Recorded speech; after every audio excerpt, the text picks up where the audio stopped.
In the heart of an ancient, dew-damp forest, a young man is running. You can hear his breath, ragged, shallow, a frantic rhythm that disrupts the stillness of the trees. His clothes are torn by brambles, his eyes fixed on a single shimmering point of light, a golden butterfly. He swings a heavy net, a clumsy tool of silk and wood. But the butterfly is like a thought. Just when he thinks he has pinned it down, it flutters higher, dancing on a breeze he cannot feel. He exerts more force, he runs faster, his heart hammering against his ribs like a trapped bird, until finally, his foot catches on a mossy root. He falls. The net snaps. The golden butterfly vanishes into the canopy, indifferent to his struggle. Exhausted, the man lies in a small clearing. The silence of the forest rushes back in, filling the space his noise had occupied. He stops reaching. He simply breathes. After a long time, he sits up and looks at the patch of earth where he fell. It is barren and hard. Without thinking of the butterfly, he begins to pull the choking weeds from the soil. He finds a small wildflower nearby and gently moves it to the center of the clearing.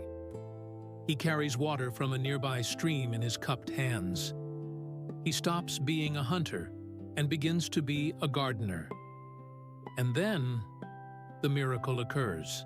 As the sun begins to set, the scent of the new flower drifts upward. One butterfly descends, then two, then a dozen. They do not flee from him, for he is no longer a threat. He is part of the landscape. They sit on his shoulders, their wings beating in harmony with his breath. The lesson is etched into the very silence of the woods. The harder we chase the butterfly, the faster it flies. But when we build a garden, the butterfly comes to stay. This is the hidden rule of the world that we have forgotten. We live in a viragum of noise, a frenetic era that demands we be hunters from the moment we wake. We are told that if we are not grinding, we are rotting. We wake to the cold blue light of a screen, checking the progress of others to measure our own perceived lack. We feel that soul-crushing anxiety at 11 p.m., staring at an inbox that never empties, feeling that if we dare to pause, the world will leave us behind in its wake. But look at us.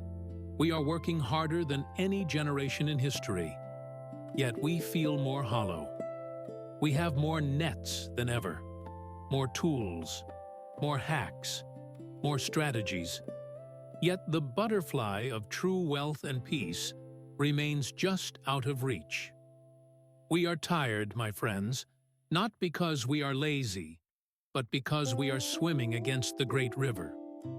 We are trying to force the tide to turn by splashing our hands in the water. I want to show you how to turn your boat around. I want to show you how to stop chasing and start attracting. Before we descend into the depths of these ancient secrets, I invite you to join our circle. If these words feel like a cool breeze on a fevered brow, please leave a like and subscribe to our sanctuary. And I ask you this: if you could stop running for just one day, what is the one thing you would finally have the silence to hear? Let me know in the comments. Keep it brief, but let it be honest. Our struggle begins with what we might call the fallacy of the net. In our modern world, we treat wealth as if it were a wild animal that must be trapped and caged. We believe that through sheer force of will, through the chase, we can secure our future. But there is a subtle poison in the act of chasing. When you chase something, you are loudly announcing to the universe, and more importantly to your own subconscious, that you do not have it.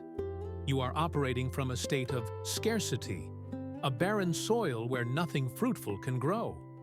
As the old Mestre Lao Tzu once whispered, "If you realize you have enough, you are truly rich." This isn't just a poetic sentiment.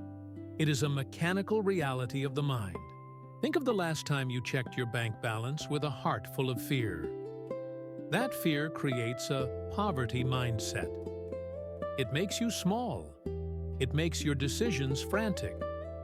When you act from fear, you make mistakes. You take the wrong job. You partner with the wrong person. You sell your time too cheaply because you are afraid the butterfly will never come back. You are holding the cup so tightly that your hand cramps, and eventually, the cup breaks. There is a repulsive energy in desperation. Have you ever noticed how high-value opportunities seem to flee from those who need them too most? It is like a job interview where the candidate is so eager, so desperate to please, that they inadvertently signal unreliability. The Stoics understood this well through the concept of preferable indifference. They taught us to value wealth if it comes, but to be utterly indifferent to its absence. When you are indifferent, you are powerful. You are the one who can walk away. In the world of business and flow, the person who is calm and detached is the one who commands the room. They are the garden, not the net. But what is the cost of this frantic chase? We see it every day in the gray faces of those commuting in the early dawn. The eyes red from late-night spreadsheets. We are sacrificing the very things that wealth is supposed to protect. Our health, our presence, our capacity to love. We are like the useless tree described by the sage Zhuangzi. In his story, a carpenter sees a massive, gnarled tree and deems it worthless because its wood is too twisted for planks. But because it was useless to the carpenter, it was never cut down. It lived for centuries, providing shade to thousands. We have been taught to be useful planks, straight, rigid, and ready to be consumed by the fire of industry. We sacrifice our sleep for a promotion, only to spend that extra money on therapy and medicine to heal the damage the promotion caused. It is a closed loop of suffering. We must shift from the net to the garden. This is the cultivation of tea, or inner virtue. Stop looking for the hacks to get rich. A hack is just a thinner net. Instead, focus on becoming a person of such high resonance, such profound skill, and such deep character that wealth has no choice but to find you. When you improve the soil of your own being, your knowledge, your emotional stability, your integrity, you create a gravitational pull. You stop being a hunter in the woods. You become the destination. This leads us to the heart of the flow, the principle of Wu Wei. In the West, we often mistake this for doing nothing, but that is a shallow understanding. Wu Wei is effortless action. It is the art of working with the grain of the wood, not against it. Imagine a wood carver. A clumsy carver fights the knots in the timber, hacking away until the wood splits and the tool blunts. A master carver feels the grain. He follows the natural curves. He exerts less force, but achieves a more beautiful result. Success in our modern lives follows the same path of least resistance. Many of us are pushing a boulder uphill, trying to force ourselves into careers or business models that clash with our natural resonance. We think that if it's hard, it must be productive. But as Lao Tzu reminded us, the Tao does nothing, yet nothing is left undone. Look at the river. It does not try to reach the ocean. It simply flows, turning around rocks, filling hollows, always moving downward by its own nature. There is an immense power in non-striving. When you approach a creative project or a business problem without the suffocating stress of the result, you allow the process to be perfect. When your mind is quiet, the silencio fertile allows for insights that the frantic mind could never grasp. Think of the best ideas you've ever had. Did they come while you were grinding your teeth at your desk? Or did they arrive in the shower Or while walking through a park, when you finally let go of the striving? By detaching from the outcome, you actually improve the quality of the work, which ironically leads to a better financial result. Furthermore, we must understand the I Ching wisdom of timing over force. The world moves in seasons. There is a time to plant and a time to harvest. Most of us are trying to harvest in the middle of winter. We see a market trend and we force a trade out of FOMO, the fear of missing out. This is the hunter's impulse. The gardener, however, knows how to wait. He watches the clouds. He feels the moisture in the air. He waits for the right market conditions to invest, moving only when the wind is at his back. This is not passivity. It is supreme alertness. Finally, we must embrace effortless discipline. Confucius taught that the man who moves a mountain begins by carrying away small stones. We are obsessed with heroic effort, the 48-hour work binge, the crushing it mentality. But the Tao favors the subtle and the consistent. A single drop of water, falling consistently, will eventually wear through a stone that a sledgehammer could not break. Building wealth is about small, automated habits that align with your nature. It is the slow maturation of your reputation and your assets. When you align your daily rhythm with the natural flow of your energy, work ceases to be a toil and becomes an expression of your being.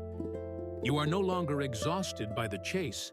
You are fueled by the flow. Wait here for a moment.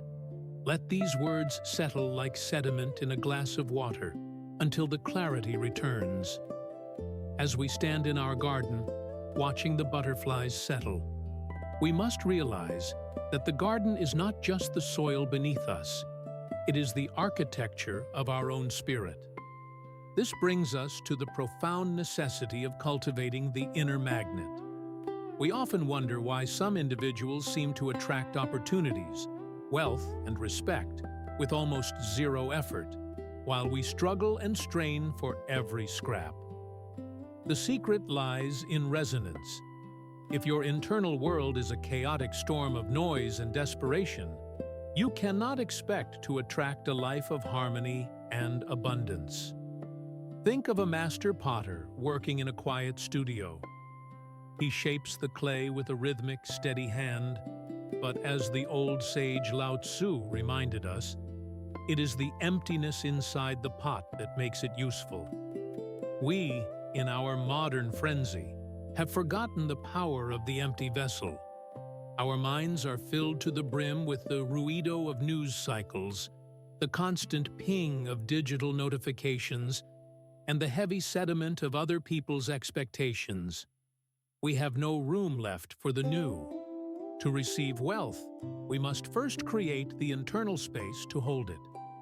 When we clear the mental clutter, when we intentionally stop the busy work that we use as a shield against our own thoughts, we create a vacuum. And nature, as we know, abhors a vacuum. Into that silencio fertile, high-level strategic insights begin to flow. We find ourselves noticing market gaps that were invisible when we were frantic. We hear the subtle shifts in our industry because we are finally quiet enough to listen. This internal space is where our self-mastery begins to act as a currency. In the eyes of the world, your character is your financial gravity. The Stoic emperor Marcus Aurelius once mused that a man's worth is no greater than the worth of his ambitions. But he also knew that wealth follows the man who is master of himself. Imagine a boardroom or a family dispute. There is always one person who remains unshakable, while everyone else is drowning in the voragem of emotion. That person possesses a resonancia that draws others toward them. They are trusted. They are given the keys to the kingdom. In our daily lives, when we develop the emotional intelligence to remain calm when a client is angry, or to stay disciplined when the market is crashing, we are increasing our value. We become an anchor in the storm, And people will always pay a premium for an anchor. But we must also consider the radiance of authenticity. The philosopher Zhuangzi spoke of the true man, one who does not wear a mask to please the crowd. In our digital age, we are pressured to be copies of copies. We follow the same hacks, use the same templates, and chase the same status symbols. But there is no profit in being a second-rate version of someone else. When we embrace our own unique T, our inner power, we remove ourselves from all competition. We become a monopoly of one. PT, think of the craftsman who refuses to use cheap materials even when no one is looking. Or the entrepreneur who builds a business around a weird, deep passion that others find useless. By being uniquely ourselves, we create a specific frequency that only a specific loyal audience can hear. We stop being a commodity to be traded and start being a destination to be sought. Lastly, we must learn the art of protecting our energy, or what the ancient Neye texts called our qi. Wealth flows where energy is preserved, not where it is leaked. Every time we reflexively pick up our phones to scroll through the lives of strangers, we are suffering a leak. Every time we engage in a trivial argument or say yes to a project that drains our soul, we are dissipating our power. We must set boundaries as if our lives depended on them, because the life of our garden does. By anchoring our focus on high-impact tasks and guarding our morning silencio with ferocity, we allow our internal magnet to grow stronger. We stop scattering our light and start becoming a laser that can cut through the hardest obstacles. This internal strength prepares us for the external world, which is never still. To thrive in the realm of wealth, we must adopt the wisdom of water.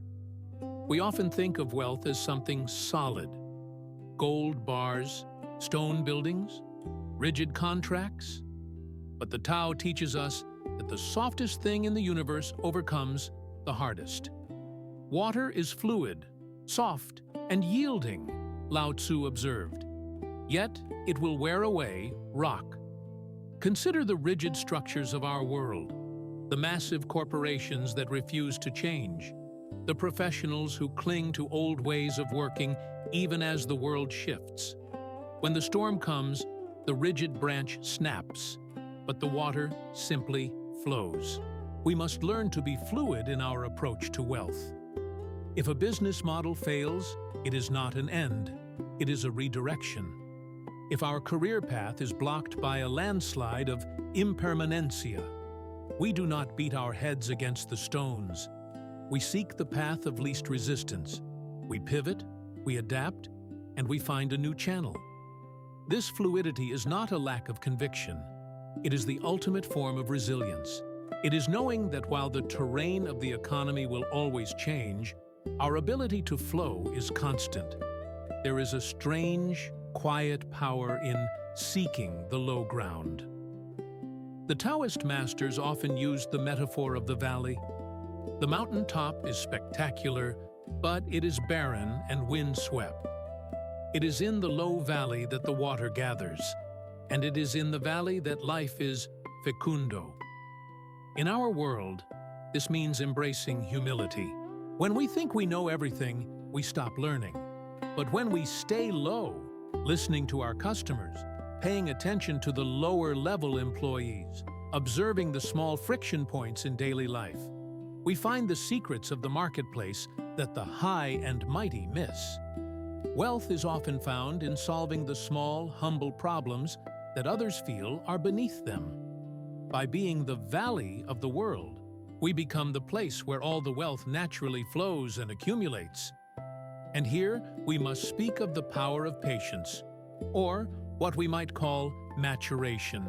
We live in a society of instant harvest. We want the fruit the moment we plant the seed. But nature does not hurry, yet everything is accomplished. Wealth has a natural season. There is a compound interest, not just in our bank accounts, but in our reputations, our skills, and our relationships. If we try to pull the sapling to make it grow faster, we only uproot it. We must learn to trust the silencio fertile of the waiting period. True wealth is not a get-rich event. It is a slow, steady accumulation of value that eventually reaches a tipping point where it begins to grow of its own accord. Finally, we must see our obstacles not as enemies, but as path shapers. The rock in the middle of the stream does not stop the water. It gives the water its music. It forces the water to become faster, deeper, and more creative. The Stoics called this "the obstacle is the way." A market downturn, a lost job, or a failed investment is simply a rock in your stream. It is an invitation to develop a new skill, to find a more stable source of income, or to refine your character. When you stop fighting the rock and start flowing around it, you realize that the obstacle was the very thing you needed to reach the next level of your journey. You are no longer afraid of the stones in the river. You welcome them as the architects of your strength. As we tend to the inner magnet and learn the fluid wisdom of water, we eventually encounter a law that governs all things under heaven, the law of the circular flow. Many of us have been taught that wealth is a destination, a vault where we must store our treasures and lock the door. We treat money like a captive, but in doing so, we become its jailer. We must understand that true prosperity is not a stagnant pond. It is a river that must move to stay clear. Think of a hand that is clenched into a tight, white-knuckled fist. It is holding on to a single gold coin with such desperation that the fingers begin to cramp and the skin begins to bruise. That hand is safe, perhaps, but it is also useless. A clenched fist can neither give nor, more importantly, receive anything new. To open the hand is the most terrifying act for the modern mind. Yet it is the only way to invite the osmos of abundance. As Lao Tzu once whispered through the centuries, the more he gives to others, the more he has for himself. When we provide massive value, whether it is through a kind word to a struggling colleague, a free piece of advice to a young entrepreneur, or simply doing more than what is expected of us, we are not losing. We are opening the hand. We are building social capital, an invisible reserve of goodwill that, in the natural timing of the world, transfigures into financial capital. This is because prosperity functions as an ecosystem. Think of your own breath. You cannot simply inhale and hold it. To do so is to invite suffocation. You must exhale to make room for the next breath. Wealth is the chi of the world, and it must circulate. When we hoard out of fear, we create a blockage in our own lives. We stop investing in our tools because we fear the expense. We stop hiring the help we need because we fear the cost. We stop learning because we fear the investment of time. But look at the forest. The tree drops its leaves to fertilize the soil that will feed its roots for the next season. When we exhale our resources, by paying our employees a living wage that sparks their loyalty, by investing in education that sharpens our resonance, or by supporting the systems that sustain us, we are not spending, we are breathing. We are ensuring that the flow continues back to us, fresh and oxygenated.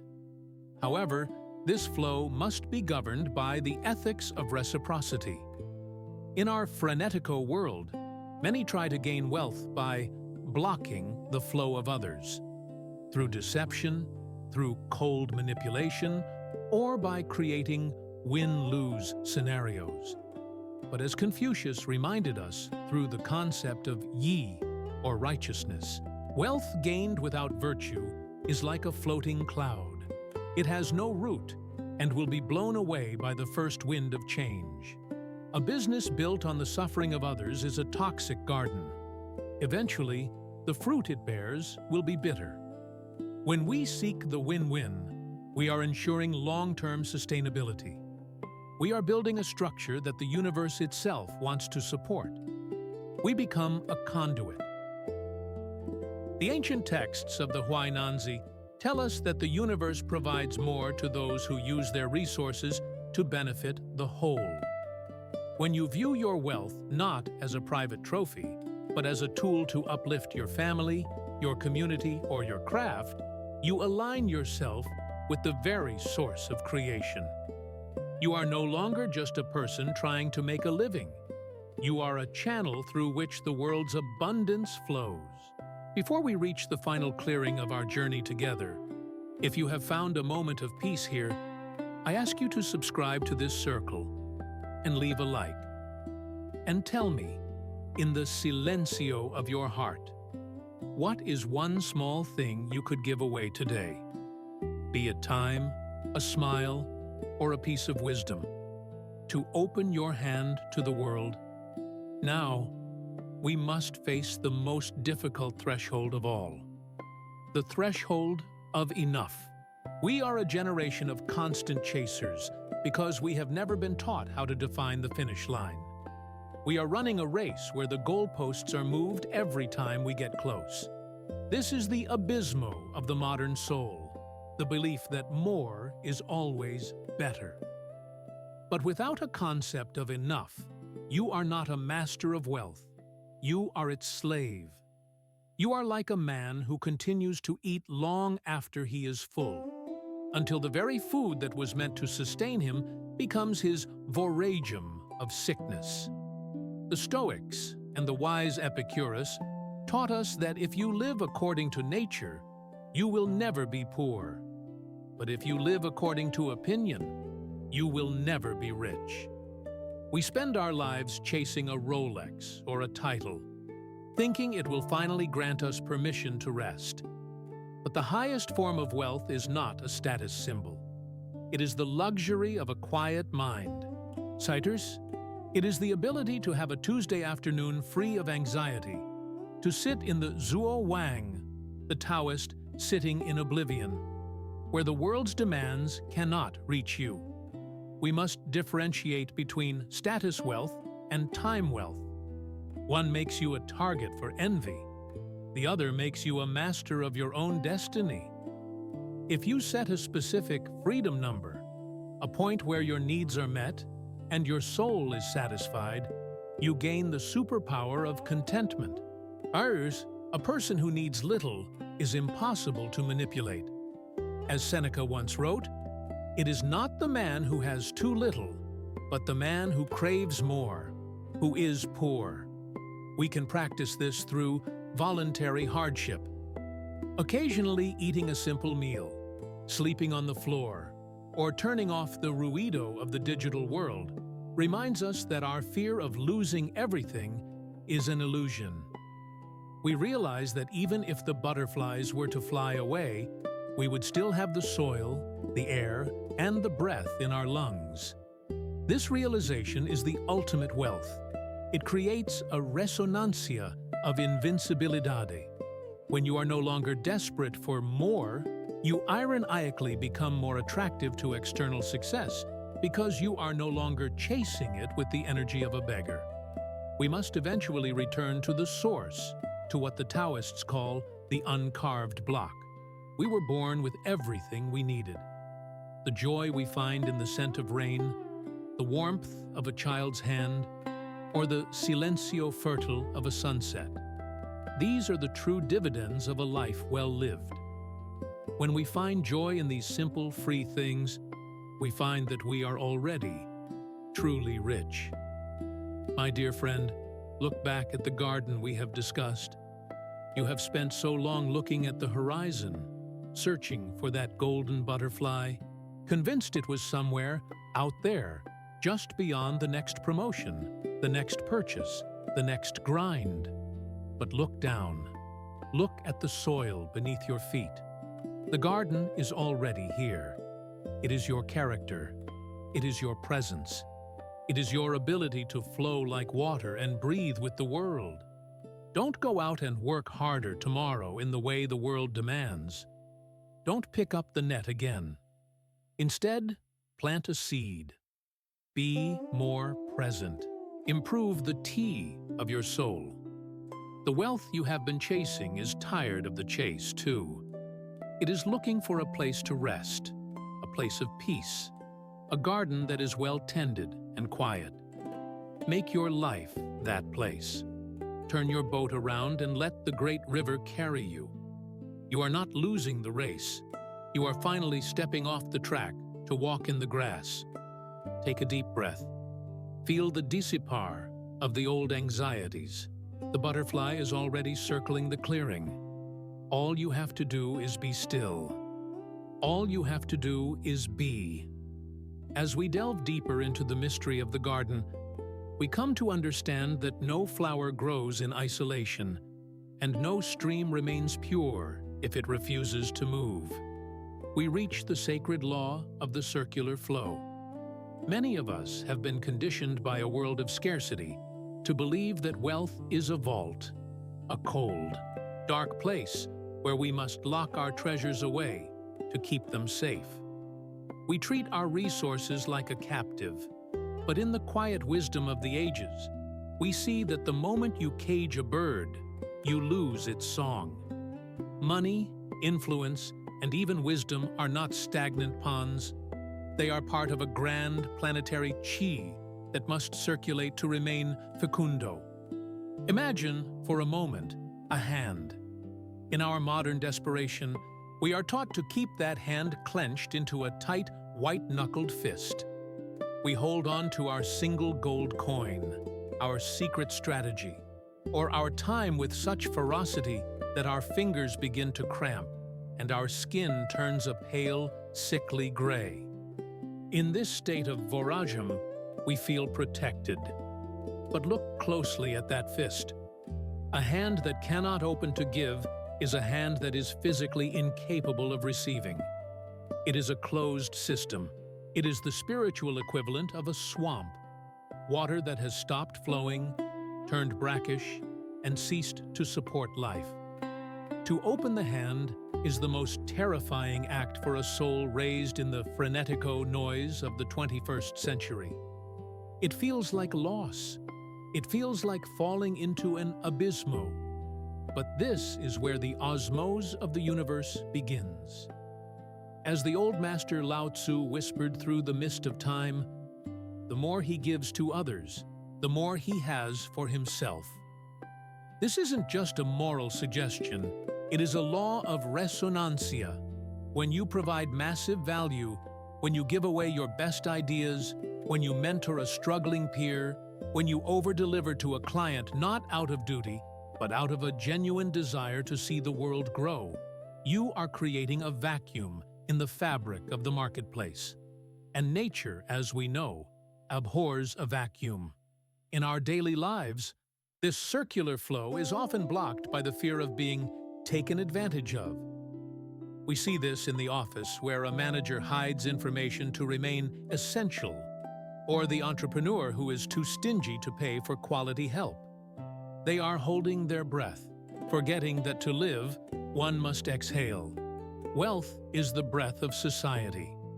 When you exhale your resources by investing in the growth of your team, by sharing your silencio fertil with those who are lost, or by paying a premium for excellence, you are not losing capital. You are oxygenating your environment. You are ensuring that when the tide turns back toward you, it comes back fresh, powerful, and laden with new seeds. Consider the ethics of reciprocity, or what Confucius termed yi, wealth gained by blocking others through cold manipulation, through win-lose contracts, or by exploiting the impermanencia of someone else's situation, is like a floating cloud. It has no root. It may look impressive for a moment, but it will be dissipated by the first storm of change. True prosperity is an ecosystem. When you build a business that serves the whole, when your wealth becomes a conduit for the flourishing of your family and your community, you align yourself with the very source of the great river. You stop being a hunter trying to steal from the forest. You become a steward who the forest wants to keep alive. This leads us to the final, and perhaps most difficult, threshold of our journey. The threshold of enough. We are a generation of marathon runners who have forgotten that a race is only meaningful if there is a finish line. We are perpetually chasing, not because we are hungry, but because we have lost the ability to feel full. This is the greatest poverty of our time, the abysmo of the infinite number. If your goal is simply more, you will always be a beggar, regardless of how many zeros are in your bank account. The Stoics, standing alongside the wise Epicurus, taught us a vital distinction. If you live according to nature, you will never be poor. If you live according to opinion, you will never be rich. We spend our vital chi chasing status symbols, the Rolex, the corner office, the digital validation, thinking these are the keys to the garden. But these are merely ruido. They are heavy stones we carry on our backs while trying to climb a mountain. The highest form of wealth is not a luxury object. It is the luxury of a quiet mind. Think of your life as a vessel. If the vessel has a hole in the bottom called never enough, no amount of gold will ever fill it.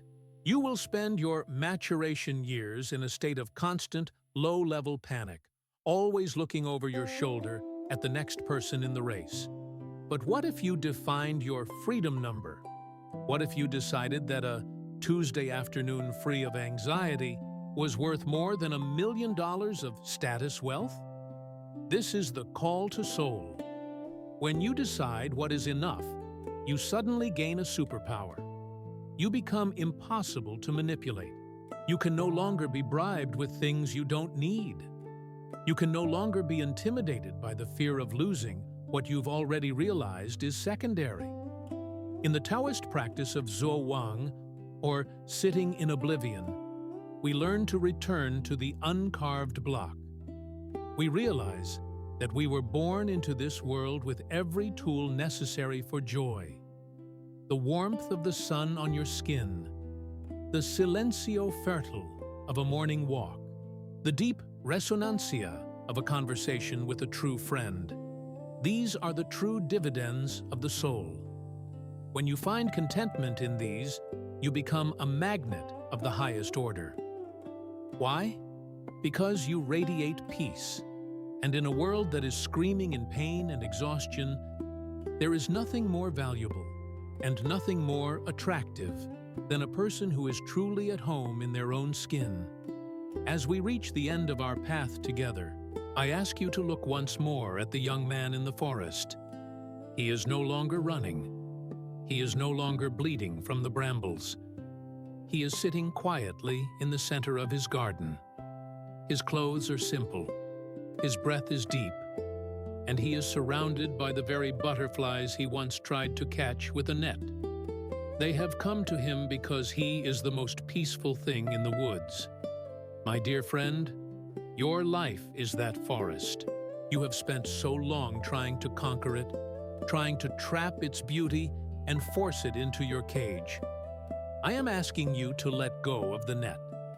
The transfiguration you seek is not a change in your circumstances, but a change in your presence.